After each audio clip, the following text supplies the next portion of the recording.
ప్రజా తెలంగాణ టీవీ న్యూస్కి స్వాగతం. నిజామాబాద్ పార్లమెంట్ ఆర్మూర్ నియోజకవర్గంలో ఆర్మూర్ మండల కేంద్రంలో పద్మశాలి ఆత్మీయ సమ్మేళనంలో పాల్గొన్నారు నిజామాబాద్ పార్లమెంట్ కాంగ్రెస్ పార్టీ అభ్యర్థి జీవన్ రెడ్డి గారు, మాజీ ఎమ్మెల్యే మాజీ విప్ అనిల్ గారు, ఆర్మూర్ నియోజకవర్గ కాంగ్రెస్ పార్టీ ఇన్ఛార్జ్ వినయ్ రెడ్డి గారు, ఉర్దూ అకాడమీ చైర్మన్ తాహిర్ బిన్ గారు, వివిధ హోదాల్లో ఉన్న నాయకులు ఈ కార్యక్రమంలో పాల్గొనడం జరిగింది.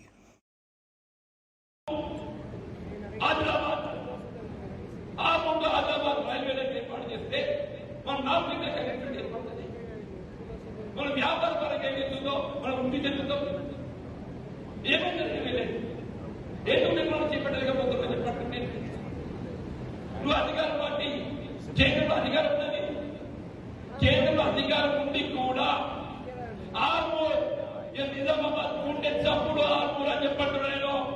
నిజామాబాద్ పార్లమెంట్ నియోజకవర్గం గుండె చప్పుడు ఆర్మూర్ అని చెప్పంటున్నాను. అటు ఆర్మూర్ ముందు చెందడానికి నీకు ఆర్మూర్ ఆదిలాబాద్ రైల్వే లేదని చెప్పాను. దేవుడు నాకు అవకాశం వస్తే నేను మొట్టమొదటి ఈనాడు సభకు మనం చేస్తున్నాను. ఆర్మూర్ ఆదిలాబాద్ రైల్వే లైన్ నిర్మాణం తలపెట్టడం నా మొత్తం బాధ్యత అని చెప్పాను. మొన్నప్పుడే పేర్కొని నేను శ్రీకాళంలో శ్రీరామచంద్ర ప్రభు ఆదర్శమూర్తి, కలియుగంలో ఎవరు వెంకటేశ్వర స్వామి, కరీంనగర్ దాకా రైల్వే వస్తుంది. దాన్ని నిజామాబాద్ పొడిగిస్తే 6 రోజుల చిన్నది కూడా అవకాశం లేదు. చిన్న నిజం బస్సుతో పోయి బస్సు ఇచ్చినట్టు మా అన్ని నవ్వుతున్నాయి. బస్సుతో పోయి బస్సు ఇచ్చినట్టే అంటున్నాను. దేవుడు ఇప్పుడు ఇదే ఊరు తిరుగుతున్నాడు. మా ఊరి పక్కన ఈ కోడి వెనుక బస్సు ఎక్కిందని చెప్పాను. మాకు 5 సంవత్సరాలే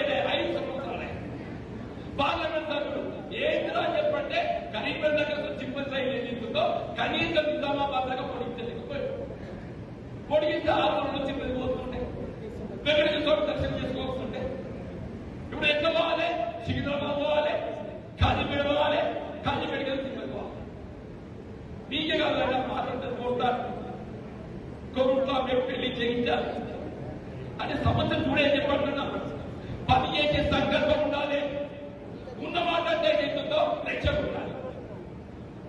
ఉన్న మాట రెచ్చగొట్టాలి. ఏది చెప్తున్నా నీ అవకాశవాదం వరకు ముస్లింలకు ఉగాది ప్రతిష్ఠించింది ఎవరు? నువ్వు కాదంటున్నాను.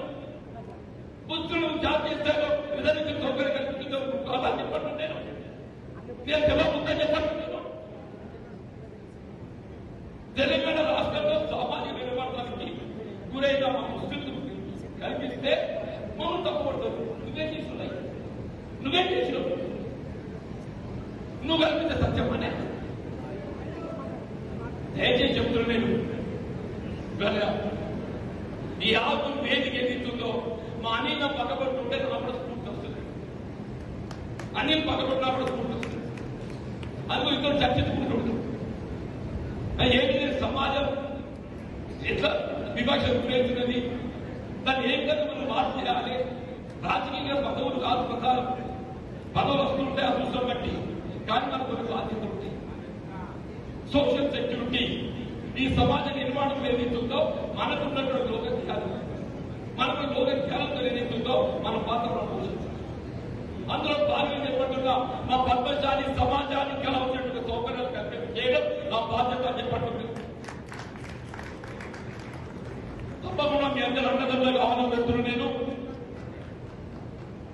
నేను దేవుని దేవత గెలవడంతో ఏదైతుందో ఆత్మను గుర్తింపు వచ్చే విధంగా మీ పేరు నిలబెట్టే విధంగా నేను మీకు అందుబాటులో చెప్పడం చేస్తూ